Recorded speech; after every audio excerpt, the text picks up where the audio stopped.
নিশ্চিতভাৱে আপুনি কোৱাৰ দৰে এতিয়া BPF গাঁৱে গাঁৱে এই কনচেপ্টটো আমি লৈছোঁ, বিশেষকৈ গোৰ্খাছেল BPF আমাৰ কেন্দ্ৰীয় সমিতি। আৰু সেইকাৰণে আমি যেনেকৈ আমাৰ বিভিন্ন চেল আছে BPF দলৰ, আমি প্ৰত্যেকটা জিলাতে আমি গাঁৱে গাঁৱে এক্সিকিউটিভ মিটিং আমি মাতিছোঁ। আৰু যোৱা দুটা জিলা সমিতিৰ এক্সিকিউটিভ আমি অলৰেডি পৰ্বতঝৰা আৰু আমাৰ গোসাইগাঁও জিলা সমিতি যোৱাকালি শেষ হৈ গ'ল। আজি আমাৰ কোকৰাঝাৰ জিলা সমিতিৰ আজি এক্সিকিউটিভ মিটিং, আৰু আজি আঠিয়াবাৰী 2 নং আঠিয়াবাৰীত আমি আজি উপস্থিত হৈছোঁহি।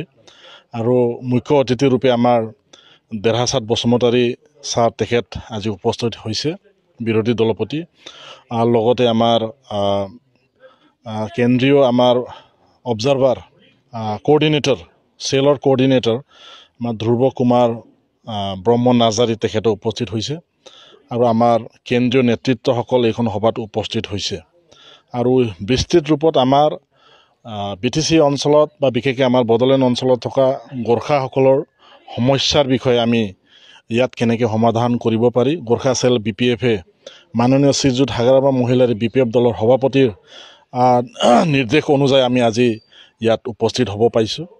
আৰু নিশ্চিতভাৱে এই কোকৰাঝাৰ জিলাত বসবাস কৰা গোৰ্খাসকলৰ সমস্যাৰ বিষয়ে আমি বিস্তৃত ৰূপত আলোচনা কৰিছোঁ। আৰু সমাধানৰ ক্ষেত্ৰত আগন্তুক আমি অহা 2024 লোকসভা নিৰ্বাচনত আমি গোৰ্খাসকলে BPF দলৰ প্ৰাৰ্থীক আমি সমৰ্থন দিম, আৰু মানে বাই হুক অন ক্ৰুক আমি জিতাই লৈ যাম। তাৰ বাবে আমি সবলভাৱে আমি আলোচনা কৰিছোঁ। আৰু লগে লগে 2025 আমাৰ কাউন্সিলত মাননীয় শ্ৰীযুত হাগ্ৰামা মহিলাৰী দেৱক BTCৰ চিফ আকৌ আমি পাতিবলৈ আমি তৎপৰ হৈছোঁ। আৰু ইতিমধ্যে ৰাইজে আমাক গ্ৰীণ ছিগনেল দিছে, আৰু এই গ্ৰীণ ছিগনেলত কোনেও ট্ৰেইনটো ৰখাব নোৱাৰে। চাওক, কেৱল আমিয়ে নহয়, এতিয়া ৰাইজে কৈ আছে, যাৰ কাৰণে আজি UPPLৰ জ্যেষ্ঠ নেতাসকল আজি প্ৰায় 20জনমান ইয়াত আহিছে। গাঁৱৰ হেডমেনৰ পৰা আৰম্ভ কৰি গাঁওবুঢ়া আৰু গাঁৱৰ জ্যেষ্ঠসকল আজি ইয়াত আহিছে। আৰু তেখেতসকলৰ নেতৃত্বত আমাৰ যেতিয়া কমিউনিটি ৱাইজ যিটো নেকি বাৰ্তালাপ, ইণ্টেলেকচুৱেল মিট, গাৰ্জেন মিট মাননীয় শ্ৰীযুত হাগ্ৰামা মহিলাৰী ছাৰে কৰিব, সেই সময়ত তেখেতসকলক আমি যোগদান কৰাম। সেই কথাটো আজি আমি আলোচনা কৰিছোঁ।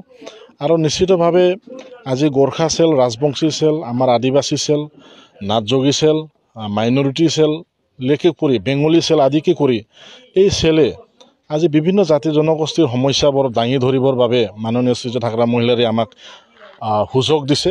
তেখেতক আমি সজোৰে ধন্যবাদ যাচিছোঁ। আৰু নিশ্চিতভাৱে ৰাজনৈতিক সংগ্ৰামত এতিয়া আৰু গোটেই জাতি জনগোষ্ঠী মাননীয় শ্ৰীযুত হাগ্ৰামা মহিলাৰীৰ লগত আছে। নিশ্চিতভাৱে পৰিৱৰ্তনৰ নামত প্ৰমোদ বড়ো ডাঙৰীয়া আহিছিলে, কিন্তু তেখেতে পৰিৱৰ্তনৰ নামত বহুত কথা কৈ গ'ল। আৰু এই কথাবোৰ আজি মানে আৰম্ভ কৰাৰ এটা পইণ্টছত তেখেতসকলে কৰিব পৰা নাই। আৰু ৰাইজে বুজি পাইছে তেখেতসকলৰ চৰকাৰটো হ'ল পৰিৱৰ্তনৰ চৰকাৰ নহয়, এইটো মিছলীয়াৰ চৰকাৰ। বাই মিষ্টেক তেখেতসকলে আজি গাদীত বহিছে। আৰু নিশ্চিতভাৱে তেখেতসকলেও এতিয়া জানে, UPPLৰ নেতাসকলেও জানে 2024 আৰু লোকসভা 2024 যে আমি জিতিব নোৱাৰোঁ। সেইবাবে তেখেতসকলকো সময় থাকোঁতে আপোনালোকে UPPLৰ পৰা BPFলৈ আগমন হওক, এই আমি তেখেতসকলকো মানে আহ্বান জনাইছোঁ। তেখেতসকলৰ প্ৰেছ মিটৰহে কাম। আপোনালোকে দেখিছে প্ৰমোদ বড়ো ডাঙৰীয়া কেৱল মাননীয় হাগ্ৰামা মহিলাৰী দেৱে কৰি যোৱা কামসকলকে তেখেতে মানে ৰং চূণ সানিহে চক মুকাইছে। আৰু য'ত 1 কোটিৰ কাম দিছে তেখেতে 5 কোটি দিহে মানে ৰিপেয়াৰিং কৰে। তো তেনেকুৱা ধৰণৰ চৰকাৰে কেৱল পইচা ঘটাৰ চৰকাৰ। আৰু তেখেতসকলে আৰু এটা কথাটো কৈছিল যে কৰাপশ্যনটো আমি দুৰ্নীতিটো বন্ধ কৰিম বুলি তেখেতে কৈছিলে।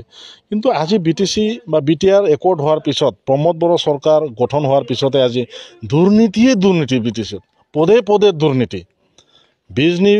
দুৰ্নীতি যদি শাসন যদি চলিছে, তেতিয়াহ'লে BTRত প্ৰমোদ বড়ো ডাঙৰীয়াৰ চৰকাৰে চলিছে।